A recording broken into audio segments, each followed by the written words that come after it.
Hai, Assalamualaikum dan salam sejahtera kepada semua murid-murid tahun 1 pada hari ini. Hari ini kita akan belajar mata pelajaran Bahasa Melayu tahun 1 menggunakan buku teks Bahasa Melayu muka surat 70. Tema 4, keselamatan. Unit 11, kita selamat di sini. Tajuknya, Bomba Sukarela. Tata bahasa kita ialah kata perintah. Baiklah murid-murid semua, cikgu minta kamu untuk membuka buku teks Bahasa Melayu muka surat 70. Cikgu ulang, buku teks Bahasa Melayu muka surat 70. Tugasan pada hari ini ialah baca dialog yang diberi dengan sebutan yang betul dan intonasi yang sesuai. Kenal pasti kata perintah yang terdapat di dalam ayat. Kemudian, bina ayat berdasarkan gambar menggunakan kata perintah dengan betulnya. Baiklah murid-murid semua, bijak bahasa kita pada hari ini ialah kata perintah. Apa itu kata perintah? Kata perintah ialah kata yang digunakan untuk memberikan sesuatu perintah, arahan, larangan, silaan ataupun permintaan. Contoh kata perintah ialah jangan, harap, jemput, minta, sila, tolong dan usah. Baiklah murid-murid semua, kita lihat kata perintah yang pertama. Kata perintah yang pertama ialah harap. Harap digunakan untuk menyatakan maksud keinginan mendapatkan sesuatu atau meminta dilakukan sesuatu. Contoh ayatnya ialah, harap semua murid bertenang, kata Cikgu Siti. Kita lihat kata perintah yang kedua, jangan. Jangan digunakan untuk menyatakan maksud larangan atau tidak boleh melakukan sesuatu. Contoh ayat ialah, jangan bermain di sungai itu, kata ibu. Kata perintah yang ketiga ialah jemput. Jemput digunakan untuk menyatakan maksud mengajak atau mengundang. Contoh ayat ialah, jemput masuk ke dalam rumah saya, kata Anis. Kata perintah yang keempat ialah sila. Sila digunakan untuk meminta seseorang melakukan sesuatu dengan cara hormat atau beradab. Contoh ayatnya ialah, sila makan kuih yang telah dihidangkan ini, kata Anis. Kata perintah yang kelima ialah tolong. Tolong digunakan untuk menyatakan maksud meminta pertolongan atau bantuan atau meminta melakukan sesuatu untuknya. Contoh ayat, tolong buang sampah ke dalam tong sampah, kata Anis. Kata perintah yang keenam ialah usah.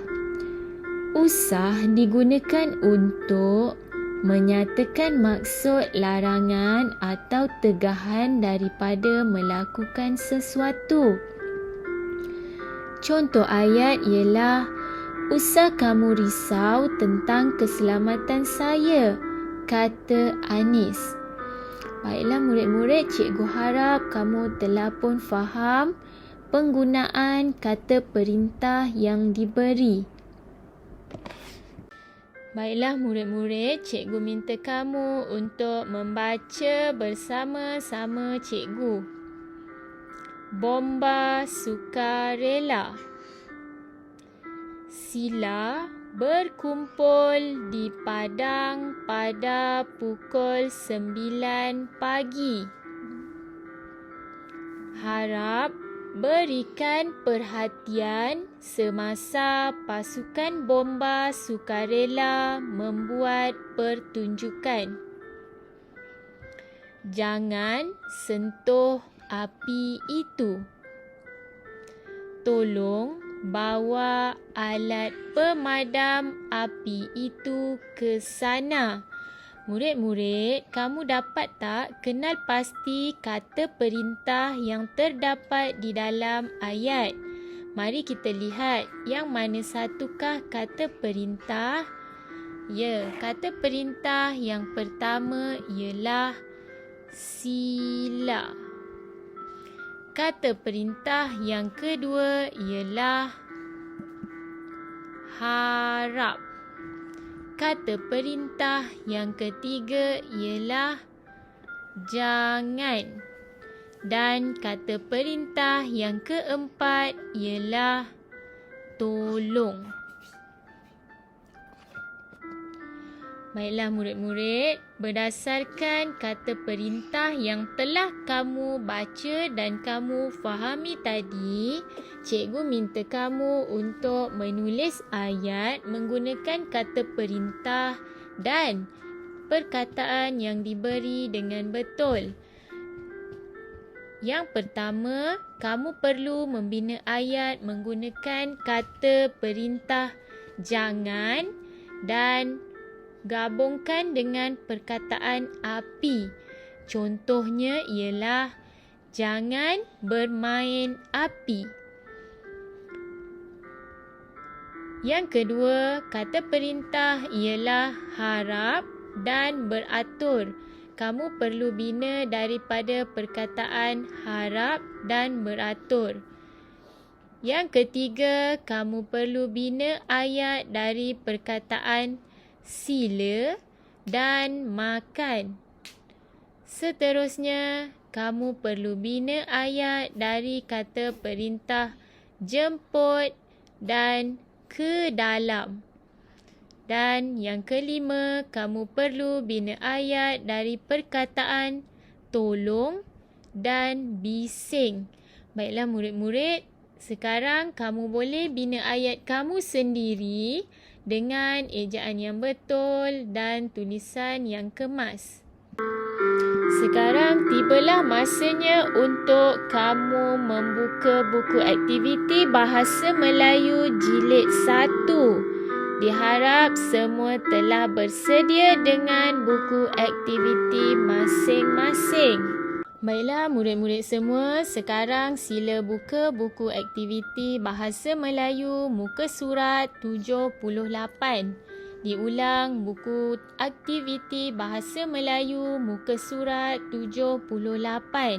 Tugasan kamu ialah teliti gambar yang diberi, sebut perkataan yang diberi dan kemudian bina ayat berdasarkan gambar dan perkataan yang diberi menggunakan kata perintah yang sesuai. Baiklah, sebelum itu kita baca dulu arahannya.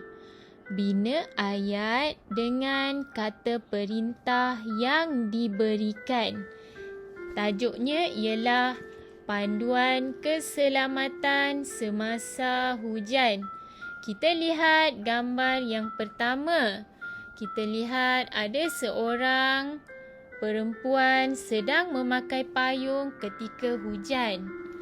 Kata perintah yang diberi ialah sila dan perkataan yang diberi pula ialah gunakan payung.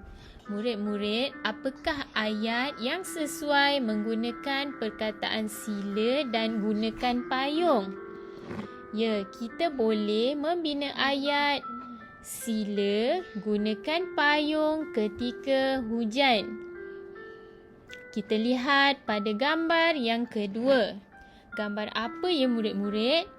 Ada seorang lelaki sedang menggunakan telefon bimbit dan kita lihat cuacanya pula ialah ada guruh dan kilat. Baiklah, kata perintahnya ialah jangan. Manakala perkataan yang diberi ialah telefon bimbit. Apa ya ayat yang sesuai untuk dibina menggunakan perkataan jangan dan telefon bimbit? Ya, kamu boleh membina ayat jangan gunakan telefon bimbit semasa guruh atau kilat. Kita lihat gambar yang ketiga. Gambar apa ya murid-murid? Ya, ada gambar seorang ibu dan 2 orang anaknya. Jika dilihat cuaca di luar adalah hujan. Perkataan ataupun kata perintah yang diberi ialah harap. Manakala perkataan ataupun frasa yang diberi pula adalah duduk di dalam rumah. Cuba kamu fikirkan ayat yang sesuai berdasarkan perkataan harap dan duduk di dalam rumah. Ya, kita boleh membina ayat harap duduk di dalam rumah ketika hari hujan. Baiklah murid-murid, sekarang kamu boleh membina ayat kamu di dalam buku aktiviti muka surat 78 ini. Sila pastikan tulisan kamu kemas dan ejaan kamu pula betul. Murid-murid semua, sila hantar tugasan yang telah siap ke dalam Google Classroom kamu. Tugasan kamu hendaklah ditanda dengan mark S dan atau hand in. Jumpa lagi dalam sesi pembelajaran yang akan datang. Sekian, terima kasih.